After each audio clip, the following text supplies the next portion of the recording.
Hey everyone, and welcome back to the channel. Today, we're going to update the firmware in the new RunCam Hybird. I realize that I start quite a few of these videos by saying I'm awfully excited about this product. And well, I only say that when it's true.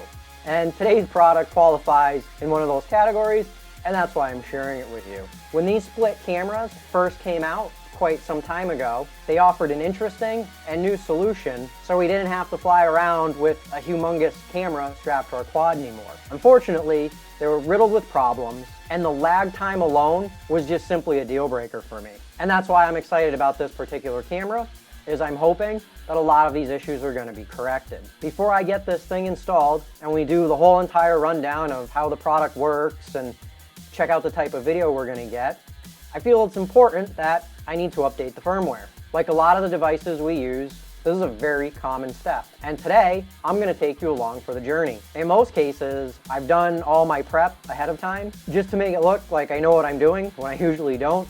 But in this case, there really wasn't too much that I can do other than stick the SD card in and update the firmware. And that's exactly what we're going to do. So I'm going to show you where to find the resources, and then we're just going to go ahead and update this thing and literally just see what happens. So let's jump on over to the computer. I'm going to show you what you need, and we're going to get started. Your first step is to head over to runcam.com, and then you're going to click on this download button right here. Once the page is loaded, you're going to pick your camera type, and here we're dealing with the split series, so I'll click on that, and of course the RunCam Hybird. Once we're on this page, you're going to find all the resources that RunCam has available to set up and manage your camera. You're going to have a link to download the app, whether you're on Android or Apple. You're going to have a link and a brief instruction set on how to download and install the firmware. Okay, not download, but install it. And then you're going to have a user's manual.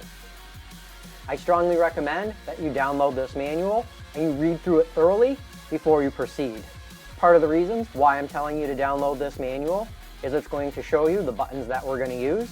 Power shutter button, mode button. Well, this one we don't use, but this one we certainly do. And we're also going to need to know how to connect this thing to power in order to fire it up so we can do that firmware update.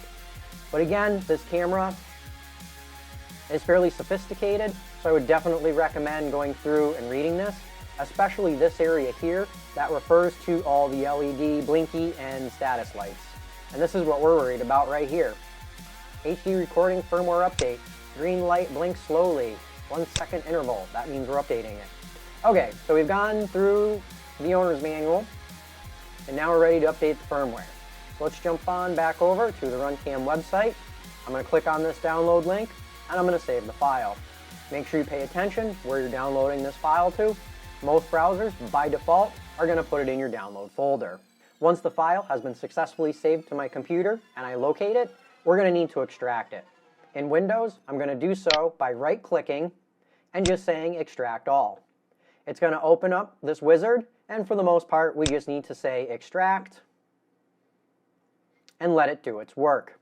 Once the file is extracted, you're going to be presented with this RunCam Hybird folder and the version of firmware. Click on that to open it. Inside, you're going to have the actual update file and a README. This README is a brief set of instructions that's going to explain how to do the update. But again, keep in mind, this is also on the website. So if you forgot what's on the website, you've got it right here inside your firmware directory. Now that we've got all this figured out, we need to put our SD card into the computer and drag our firmware update file to the SD card. It's copied over. I'm going to close this window and eject the card. So to keep in mind, I did a couple of things to prep my board for this installation. One, I painted my power button red with a Sharpie so I can easily tell the difference between the two. Obviously they can be confused, and I don't think we want to mess that up while we're trying to update firmware. Secondly, I've added a little bit of an extension lead here for the power. I directly soldered it to the board. I did remove the factory connector. This is what yours is going to come pre-installed with. I personally like to direct solder everything, so I've removed it, and when I'm done with this, I'm just going to solder it straight to my flight controller. But for now, we're just going to power it with these leads. I have a benchtop power supply, and that's how we're going to fire it up. Let's get my SD card installed. Make sure it's pushed all the way in, and you actually physically feel it click when you push it in. If I depress it again, we'll see it extends out. Now it's ready to remove. You do not want it in this state. Again, make sure you just click it all the way in there. So, all right, I'm gonna get this thing connected to my power supply, and we're almost ready to update firmware. Now that everything's connected, I'm gonna fire up my power supply and cross my fingers. Okay, so it fired up, and it looks like the green light is blinking. I would assume that that's the slow blink they're referring to.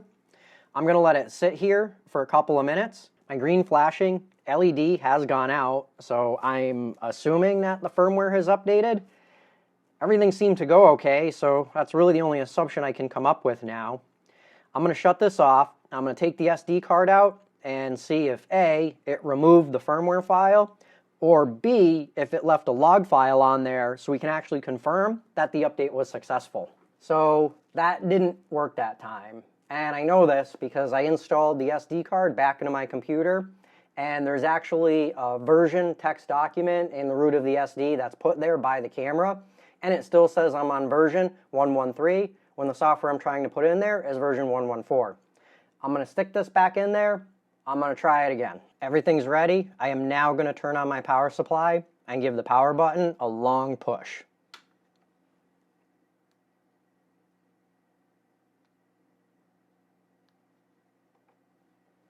Okay, we did a little different this time. The LED is still kind of blinking the same.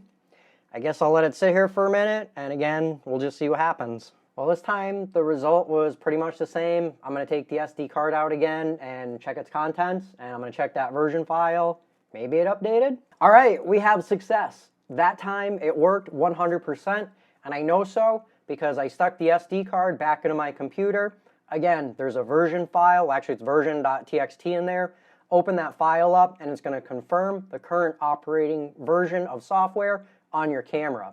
Also, another thing is the firmware file disappears once it's been installed. A lot of devices that use this method for update are going to do that. I've still got quite a bit to go before I'm actually ready to use this camera and show you guys some flight footage, but believe me, I'm not dragging my feet on this one. I want to get in near as soon as possible. It's going to end up in this build, a 3-inch gecko. I'm pretty excited to get this thing together. I guess we're going to see what happens with it, just like everything else. So that's it. I want to thank Banggood for sending me the RunCam Hybird, making it possible for me to do this video, and also the upcoming build. Of course, always hugs and kisses to HotDog FPV. They're my fam. Make sure you guys pick yourself up. Maybe a little something awesome to keep you warm in the winter. I don't think you'll regret it. So that's all. I'm out of here. Thanks for watching, and I'll catch you in the next one.